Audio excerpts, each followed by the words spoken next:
قانون والدي رحمه الله شاكر كان صارم جدا لدرجة كل الناس كانت مستغربة وسألته: كيف يا شاكر انت علمت بناتك ونفذوا القانون ده قانون صعب جدا؟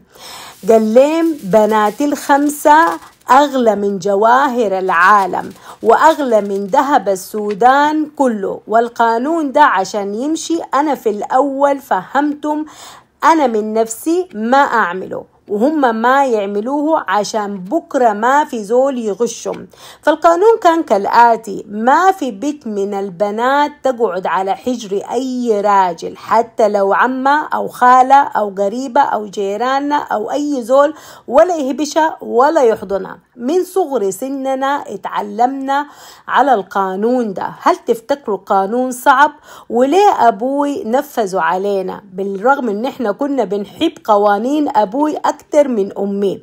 فاكتبوا لنا في التعليقات: هنعمل شاورما جداد من غير الفلفل الأسود ولا الثوم ولا البصل ولا الفلفل الأحمر، ملعقتين كبار من الزبادي اليوناني، ملعقتين كبار من الطحينة، ملعقة صغيرة من الصلصة، ملعقة صغيرة من الديجون ماستر اللي هو الخردل، ملعقتين كبار من البلساميك فينيجر، وتلت كوباية من زيت الزيتون، بشر ليمونة كاملة، ونفس الليمونة دي أنا بعصرها على المارينيت بتاع الشاورما. هنعمل شاورما فخاد الجداد. عشان ما استعملنا فلفل أسود هنستعمل ملعقة صغيرة من مرقة الفيجيتا اللي هي الخضار، ونص ملعقة صغيرة من الهبهان مسحون ناعم، نص ملعقة صغيرة من الكزبرة جافة، ملعقة صغيرة من الأوريغانو، نص ملعقة صغيرة من الكمون اللي هو المسحون، ربع ملعقة صغيرة من التايم، وربع ملعقة صغيرة من البقدونس المجفف. بخلط كده كل المكونات سويا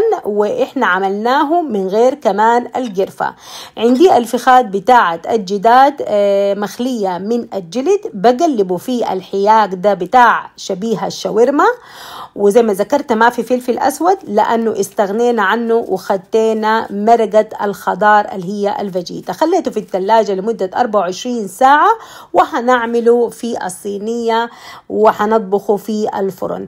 بكب كل الكمية كده وبفردها في الصينية، وبعد كده عشان يديني طعم مميز عشان ما في بصل ولا توم ولا أي حاجة بخد بتاعة 3 جزرات حوالين داير ما يدور في الصينية دي، وبعد كده باخد برضو عود من الروزماري إكليل الجبل، كوباية من الموية بس بكبها من الجنب عشان ما تصل يعني للحياق دي، وبهزه كده شوية، بقفله بالورق الزبدة والفويل. الجزر من فوق برضو خطيت عليه شوية من مرقة الخضار دي الفيجيتا.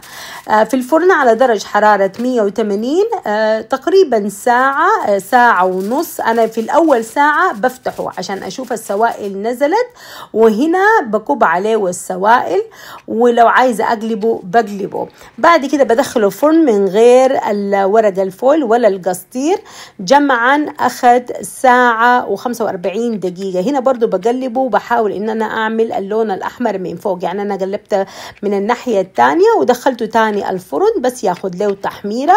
ودي شاورما الجداد من غير الفلفل الأسود ومن غير الثوم ومن غير البابريكا ومن غير أي زوائد، لكن بصراحة طلعت حلوة. لو عجبتكم الوصفة اكتبوا لنا في التعليقات والشيرات والإكسبلور.